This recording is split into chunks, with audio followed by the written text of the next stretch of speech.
ஏற்றுக்கொள்கிறவர்களே, இயேசு கிறிஸ்து சரித்திர பூர்வமானவர் தான். ஆனால் அவர் உயிர்த்தெழவில்லை என்பதுதான் உயிர்த்தெழுதலுக்கு எதிரான கொள்கைகளை தெரிவித்துள்ள ஆராய்ச்சியாளர்களுடைய கருத்தாகும். உலகம் இதுவரையில் இயேசு கிறிஸ்துவின் உயிர்த்தெழுதலுக்கு எதிராய் 4 கொள்கைகளை தெரிவித்துள்ளது. முதல் கொள்கை சூன் தியரி, அதாவது மயக்க கொள்கை என்று அழைக்கப்படுகிறது. இயேசு கிறிஸ்து சிலுவையில் அறையப்பட்டது உண்மையே, ஆனால் அவர் சிலுவையில் மரிக்கவில்லை. அவர் மயக்கமான நிலைமையில் சிலுவையிலிருந்து இறக்கப்பட்டார். அவருடைய சிநேகிதரால் கல்லறையில் வைக்கப்பட்டார். கல்லறையில் மயக்கம் தெளிந்து அவர் வெளியே வந்தார், எல்லாருக்கும் காணப்பட்டார் என்பதே இந்த மயக்க கொள்கையாகும். இந்த மயக்க கொள்கை கிபி 18ஆம் நூற்றாண்டுக்கு பிறகுதான் உருவானது. கிபி 18ஆம் நூற்றாண்டு வரை யாருமே இவ்வளவு புத்திசாலித்தனமான விளக்கத்தை இயேசு கிறிஸ்துவின் உயிர்த்தெழுதலுக்கு எதிராக கொடுக்கவில்லை. இயேசு கிறிஸ்து மரித்து உயிர்த்தெழுந்த பிறகு 1800 ஆண்டுகள் கழித்துத்தான் இந்த மயக்க கொள்கை உருவாகி இருக்கிறது என்றால் இதனுடைய ஆதாரத்தை குறித்து நீங்களே நிதானிக்கலாம். இருந்தாலும் இந்த மயக்க கொள்கைக்கான பதில்களையும் இச்செய்தியில் கொடுக்கிறேன். இயேசு கிறிஸ்து சிலுவையில் தான் மரித்தார் என்பதற்கு பல ஆதாரங்கள் உண்டு. இயேசு கிறிஸ்து காட்டிக் கொடுக்கப்பட்டதிலிருந்து அவர் அனுபவித்த வேதனைகளையும் பாடுகளையும் ஆராய்ந்து பார்த்தால் எந்த ஒரு மனிதனும் அவர் சிலுவையில் மரித்திருக்க மாட்டார் என்ற முடிவுக்கு வரமாட்டான். இயேசு கிறிஸ்து கெத்செமனே தோட்டத்திலேயே இரத்த வியர்வை சிந்த ஆரம்பித்தார். மனிதனுக்கு இரத்த வியர்வை உண்டாகுமா? ஒரு மனிதனுடைய ஆத்தும வேதனை அதிகமாகும் என்றால் அவனுடைய இரத்த நாளங்களும் வியர்வை நாளங்களும் விரிவடைய அவனது வியர்வையோடு இரத்தமும் கலந்து வெளிப்படும் என்று மருத்துவ விஞ்ஞானிகள் கருத்து தெரிவித்துள்ளனர். இரத்த வியர்வை சிந்தினதினால் நலிவுற்ற இயேசு கிறிஸ்து காட்டிக் கொடுக்கப்பட்ட அந்த இரவே 6 விசாரணைகளை கடந்து சென்றார். மரண தண்டனை விதிக்கப்படுகிற எந்த குற்றவாளியும் இரவிலே விசாரிக்கப்படக்கூடாது. ஆனால் சட்ட விதிகளை மீறி இயேசு கிறிஸ்து இரவு முழுவதும் விசாரணைக்கு உட்படுத்தப்பட்டார். முதலில் பிரதான ஆசாரியனான அனனியா முன்னதாக இயேசு விசாரிக்கப்பட்டார். 2வது முறையாக காய்பாவின் முன்னதாக விசாரிக்கப்பட்டார். 3வது முறையாக சனகரின் சங்கத்தினால் விசாரிக்கப்பட்டார். 4வதாக பிலாத்துவினால் விசாரிக்கப்பட்டார். 5வதாய் ஏரோதுவினால் விசாரிக்கப்பட்டு மறுபடியும் பிலாத்துவின் கொண்டு வரப்பட்டு 6வது விசாரணையை கடந்து சென்றார். ஆக மொத்தம் ஒரே இரவிலே 6 முறை விசாரணை செய்யப்பட்டார். இந்த விசாரணைகளுக்கு பிறகு தூக்கமின்மையினாலும் இரத்த வியர்வை சிந்தினதினாலும் நலிவுற்றிருந்த அவர் வாரினால் அடிக்கப்படும்படி ஒப்புக் கொடுக்கப்பட்டார். ரோம சவுக்கடி எப்படி இருந்திருக்கும் என்பதற்கான சரித்திர புதைப்பொருள் ஆராய்ச்சி குறிப்புகள் இப்போது கிடைத்துள்ளன. ரோம சவுக்கு நீண்ட தோலினாலான இழைகளோடு கூடியதாயிருக்கும். அந்த இழைகளில் ஈய குண்டுகள் பதிக்கப்பட்டிருக்கும். வாரினால் அடிக்கப்படும்படி ஒப்புக் கொடுக்கப்படும் எந்த கைதிக்கும் அவனுடைய இடுப்பு வரைக்கும் துணி நீக்கப்படும். அவனுடைய 2 கரங்களும் ஒரு மரத்திலே அவன் குனிந்திருக்க கட்டப்பட்டு அவனுடைய முதுகிலே வாரினால் அடிக்கப்படும். 2 போர் வீரர்கள் வாரினால் அடிக்கப்படுகிறவனுக்கு 2 பக்கங்களில் நின்று கொண்டு ஒரு போர் சேவகன் ஒரு அடி கொடுக்க இன்னொருவன் முதல் சேவகன் அடித்த இடத்திலே இன்னொரு அடி அடிக்க தொடர்ச்சியாய் சவுக்கடி கொடுக்கப்படும். அவ்வாறே இயேசு கிறிஸ்து இடுப்பு வரை துணி நீக்கப்பட்டு குனிய வைக்கப்பட்டு அவருடைய கைகள் ஒரு மரத்திலே கட்டப்பட்டு முதுகிலே வாரினால் அடிக்கப்பட்டார்.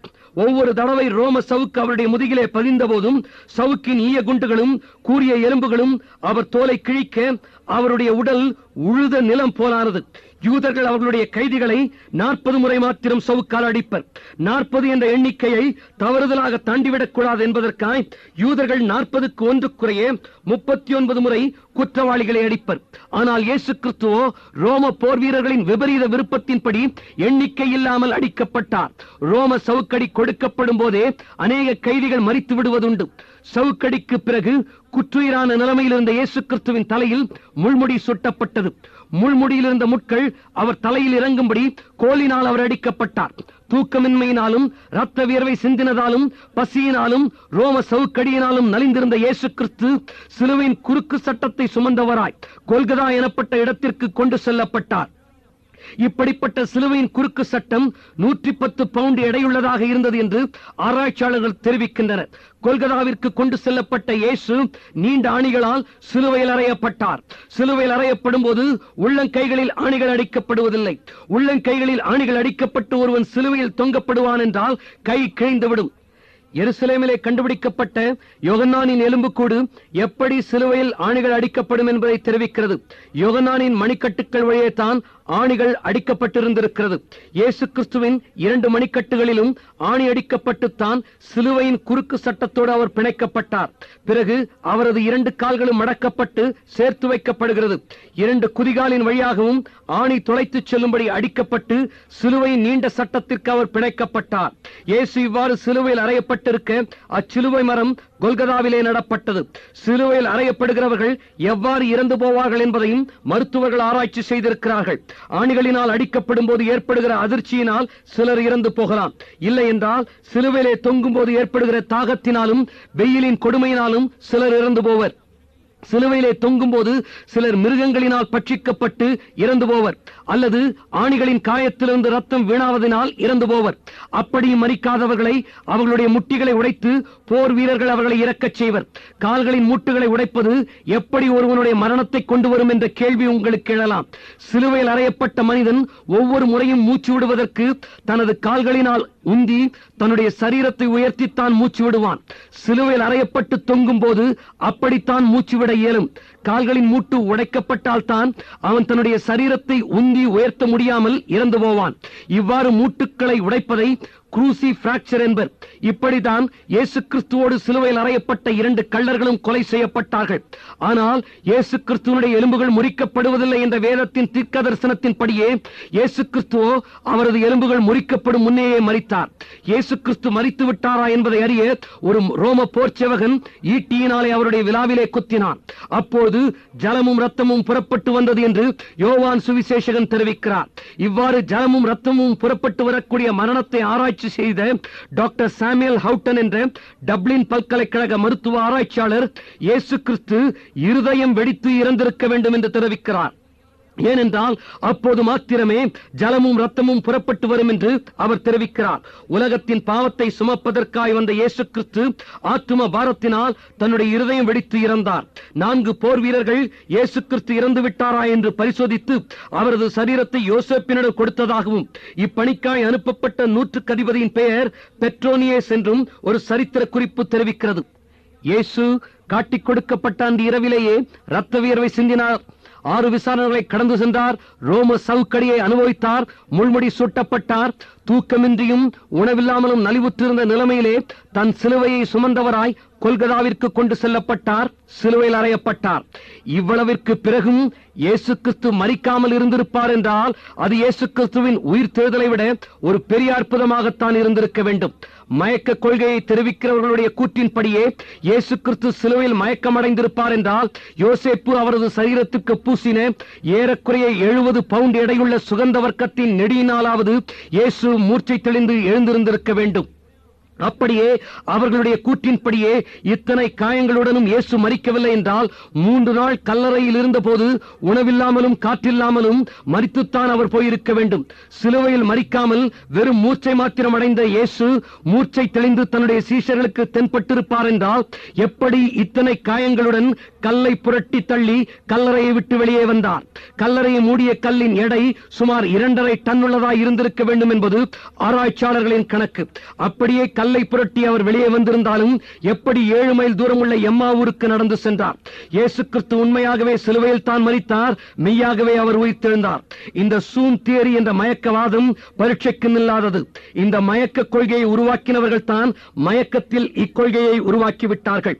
இயேசு கிறிஸ்துவின் உயிர்த்தெழுதலுக்கு எதிராய் ஆராய்ச்சியாளர்கள் கொடுத்திருக்கும் இன்னொரு காரணம் சீஷர்கள் இயேசு கிறிஸ்துவின் சரீரத்தை திருடிச் சென்றார்கள். ஆகவே தான் கல்லறை இயேசு கிறிஸ்து உயிர்த்தெழுந்த அன்று காலியாக இருந்தது என்பதாகும். இது theft theory அல்லது திருட்டுக் கொள்கை என்று அழைக்கப்படும். இயேசு கிறிஸ்து கைதான உடனே பயந்து தலைமறைவான சீஷர்கள் எவ்வாறு இந்த திருட்டை செய்திருக்க முடியும்? அப்படியே இயேசு கிறிஸ்துவின் சரீரத்தை அவர்கள் எடுத்து சென்றிருந்தாலும் அதை சுற்றியிருந்த துணியோடு தான் திருடி சென்றிருப்பார்கள். ஆனால் இயேசு உயிர்த்தெழுந்த கல்லறையில் அவரை சுற்றியிருந்த துணி இருந்ததை சீஷர்கள் கண்டார்கள் என்று வேதம் கூறுகிறது.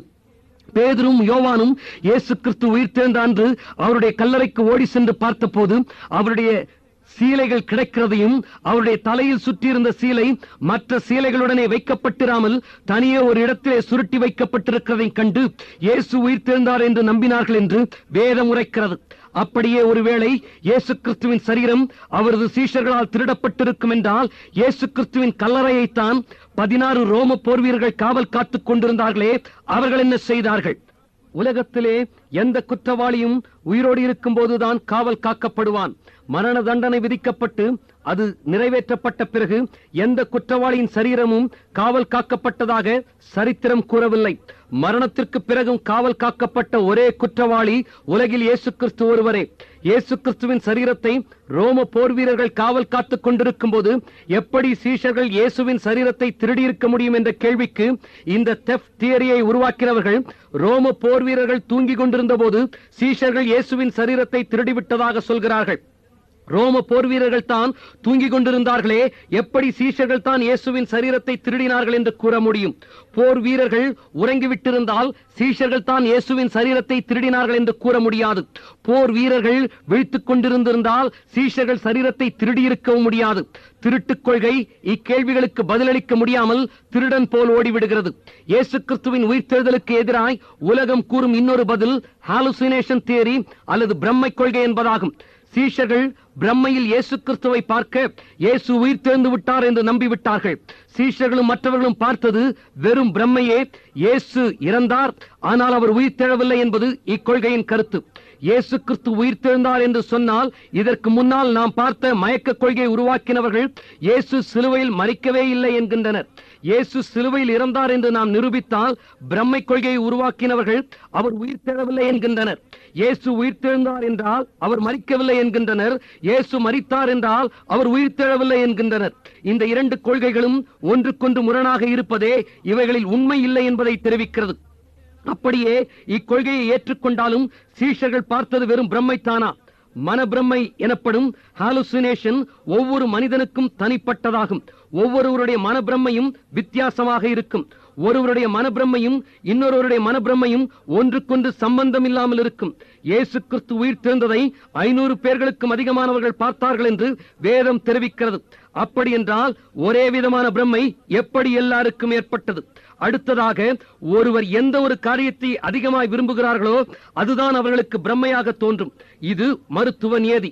இயேசு கிறிஸ்துவை உயிர்த்தெழுந்தவராக கண்ட யாரும் இயேசு உயிர்த்தெழுவார் என்று கனவிலும் எதிர்பார்க்கவில்லை. எனவே அவர்களுக்கு இயேசு உயிர்த்தெழுவார் என்ற பிரம்மையும் ஏற்பட்டிருக்க வாய்ப்பில்லை, கனவும் உண்டாயிருக்க வாய்ப்பில்லை. இயேசு உயிர்த்தெழுந்தார் என்பதையே இயேசுவை அவர்கள் காணும் வரை அவர்கள் நம்பவே இல்லையே.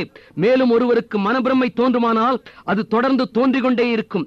ஆனால் இங்கேயோ இயேசு கிறிஸ்துவின் தோற்றம் 40 நாட்களில் நின்றுவிட்டது. இயேசு கிறிஸ்து மெய்யாகவே உயிர்த்தெழுந்தார். மனப்பிரமை கொள்கையை கொண்டு வந்தவர்களுக்குத்தான் மனப்பிரமை பிடித்திருக்க வேண்டும். இயேசு மெய்யாகவே உயிர்த்தெழுந்தார்.